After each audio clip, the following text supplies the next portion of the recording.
The environment of early Mecca was unforgiving. It was a place defined by harsh, mountainous terrain, and for the Prophet Muhammad, a fierce, systemic resistance from his own people as he began to preach his message. Amidst the continuous plotting, the hostility, and the searing heat of rejection, he relied on a single source of solace: the revelation. His direct, intimate connection to God was his spiritual sustenance. Then the revelation suddenly stops. The spiritual spring dries up, and the connection is paused. He is left entirely alone in his struggle. His enemies immediately notice the silence. They seize the opportunity to launch a campaign of psychological warfare, weaponizing his sudden isolation against him. They begin to spread a devastating taunt across the city: Muhammad's Lord has forsaken him. Think about what happens to a person in that situation. What happens when you are suffering, surrounded by hostility, and the ultimate source of your strength seemingly abandons you? That agonizing silence is finally broken by an outpouring of affection. The revelation resumes with Surah Ad-Duha. As we see outlined in the goals of this curriculum text, this specific chapter arrives as an intimate address. Its entire purpose is to provide deep comfort and reassurance to a weary soul. It opens with a striking choice of imagery. God does not swear by the terrifying pitch-black night. He doesn't swear by the blinding, punishing midday sun that beats down on the desert. Instead, the oaths pull from moments of peace, by the gentle, radiant morning brightness, and by the night when it covers with a calm quiet. This specific cosmic frame is intentional.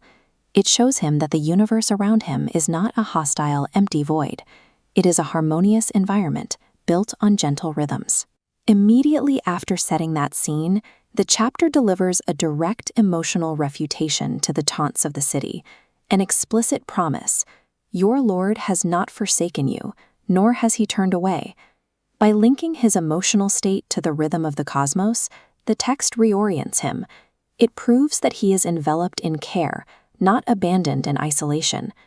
To cure the anxiety of the present, the chapter shifts its approach. It moves from poetic cosmic oaths to a grounded historical dossier of his own past. Looking at verse 6, we find historical evidence. He was an orphan, yet God provided shelter. Moving to verse 7, he was bewildered amidst Jahiliyyah, and God guided him.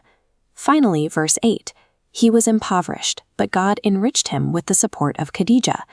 These 3 points function together as a powerful rhetorical demand. They ask him to look backward and recognize a clear, unbroken pattern of divine loyalty. The underlying logic is unassailable. If God protected you in your most vulnerable, helpless states in the past, it makes no logical sense to believe he would suddenly abandon you now.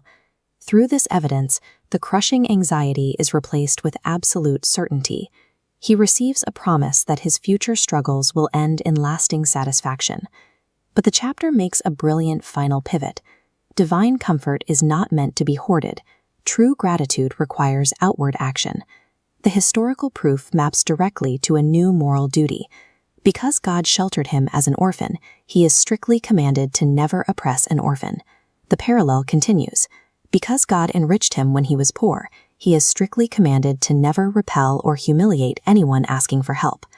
As detailed in the lower section of this document, these directives were a radical intervention.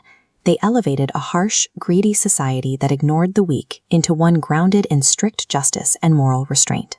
The purest form of gratitude for the comfort we receive in our darkest moments is to become a source of comfort for others.